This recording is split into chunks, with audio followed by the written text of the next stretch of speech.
एक योगी के लिए, एक सन्यासी के लिए, एक संत के लिए धर्म और राष्ट्र से बढ़कर के कुछ नहीं हो सकता। यही उसके जीवन का ध्येय होना चाहिए। उसकी व्यक्तिगत प्रॉपर्टी कुछ नहीं होती, धर्म ही उसकी प्रॉपर्टी है, राष्ट्र ही उसका स्वाभिमान है।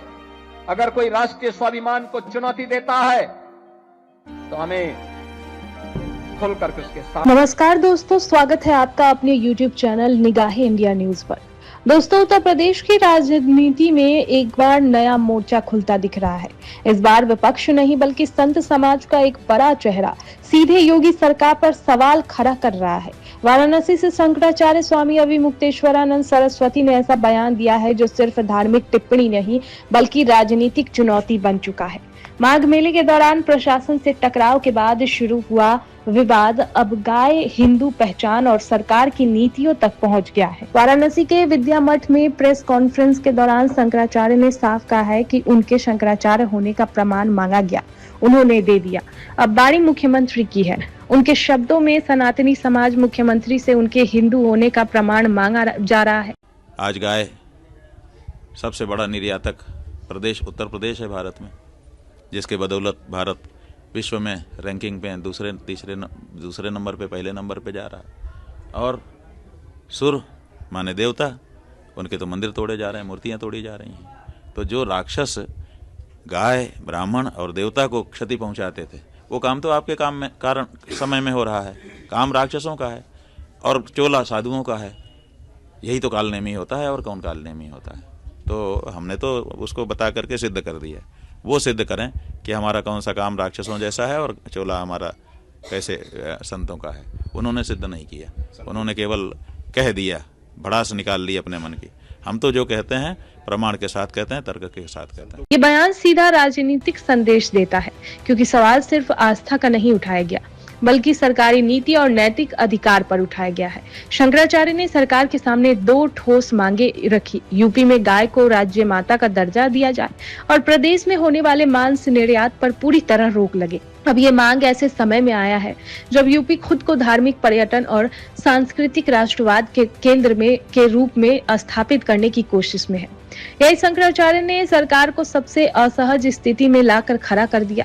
उन्होंने कहा कि एक तरफ राम राज्य की बात होती है तो दूसरी तरफ प्रदेश मांस निर्यात में आगे है। ये विरोधाभास का राजनीतिक नैरेटिव खड़ा करता है और यही बात इस बयान को महज धार्मिक नहीं बल्कि राजनीतिक दबाव की रणनीति बनाती है। उन्होंने भैंस के मांस के नाम पर निर्यात पर भी सवाल उठाए और आरोप लगाया कि बिना वैज्ञानिक जांच के ये तय ही नहीं कि निर्यात में गोवंश शामिल नहीं है। का नहीं विकल्प, इसीलिए रक्षा संकल्प। माता का नहीं विकल्प, इसीलिए रक्षा संकल्प।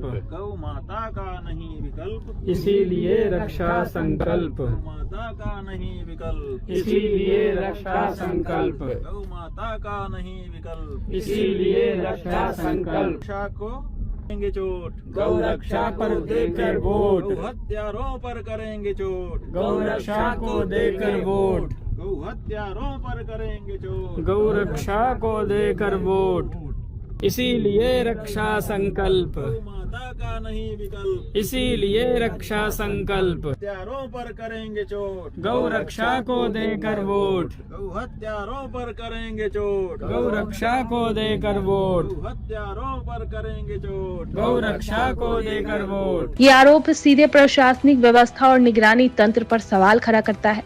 यानी मुद्दा सिर्फ भावनात्मक नहीं रखा गया बल्कि नीति और सिस्टम की विश्वसनीयता पर लाया गया। अब सबसे बड़ा राजनीतिक मोड़ है 40 दिन का अल्टीमेटम। जी हाँ, शंकराचार्य ने कहा कि अगर इस अवधि में मांगे पूरी नहीं हुई तो 10 से 11 मार्च को लखनऊ में संतों का बड़ा जमावड़ा होगा और वहां से मुख्यमंत्री को हिंदू न घोषित करने का फैसला लिया गया है। इसका मतलब है कि धार्मिक मंच से राजनीतिक वैधता को चुनौती देने की तैयारी दिखाई दे रही है। दिल्ली जाने वाले थे, कंप्यूटर बाबा ने वहां पर संतों को आमंत्रित किया था। हम दिल्ली न जा करके अब चाहेंगे कि 10-11 मार्च को हम लखनऊ में संत, महंत, आचार्य इकट्ठे हों और इकट्ठे होकर के तब तक आपके द्वारा जो कुछ भी प्रदर्शित किया जाए उसके आधार पर आपको हिंदू हृदय सम्राट या फिर गैर हिंदू, अहिंदू, छद्म हिंदू, नकली हिंदू घोषित करें। ध्यान देने वाली बात यहाँ पर यह है कि ये बयान ऐसे वक्त आया है जब प्रदेश में संत समाज का रुख हमेशा प्रतीकात्मक रूप से भी अहम माना जा रहा है। शंकराचार्य का ये स्टैंड सीधे उस छवि को टच करता है जिस पर योगी सरकार अपनी वैचारिक पहचान टिकाती है, हिंदुत्व, गौ संरक्षण और धार्मिक नेतृत्व। तो सवाल अब ये नहीं है कि बयान कितना तीखा है, सवाल ये है कि क्या सरकार इसे नजरअंदाज कर पाएगी या संत समाज के इस दबाव का कोई राजनीतिक जवाब सामने आएगा। आने वाले 40 दिन इस टकराव को नया रूप दे सकते हैं। आप इस पूरे मामले को कैसे देखते हैं, अपनी राय हमें कमेंट में जरूर बताइए। चैनल को सब्सक्राइब करें और वीडियो को लाइक करना ना भूलें। दोस्तों, अगर आप चाहते हैं कि आपके संस्थान, व्यापार या ब्रांड की पहचान हर घर तक पहुंचे और आपकी आमदनी में दिन दूनी रात चौगुनी तरक्की हो, तो आप वक्त आ गया है निगाह इंडिया न्यूज़ पर अपना विज्ञापन देने का। आप हमसे हमारे आधिकारिक ईमेल आईडी nigahindianews@gmail.com पर संपर्क कर सकते हैं, क्योंकि निगाह इंडिया न्यूज़ है प्रयागराज का पहला और सबसे भरोसेमंद स्थानीय न्यूज़ चैनल जो सिर्फ और सिर्फ आपकी आवाज़ को बुलंद करता है। अगर आपको ये वीडियो पसंद आया हो तो आप इसे लाइक, शेयर और चैनल को सब्सक्राइब करना बिल्कुल ना भूलें। ऐसे ही ताज़ा और ज़मीनी खबरों के लिए, प्रयागराज की खबरों के लिए आप हमारे साथ जुड़े रहिए। मिलते हैं अगले वीडियो में, तब तक के लिए जय हिंद।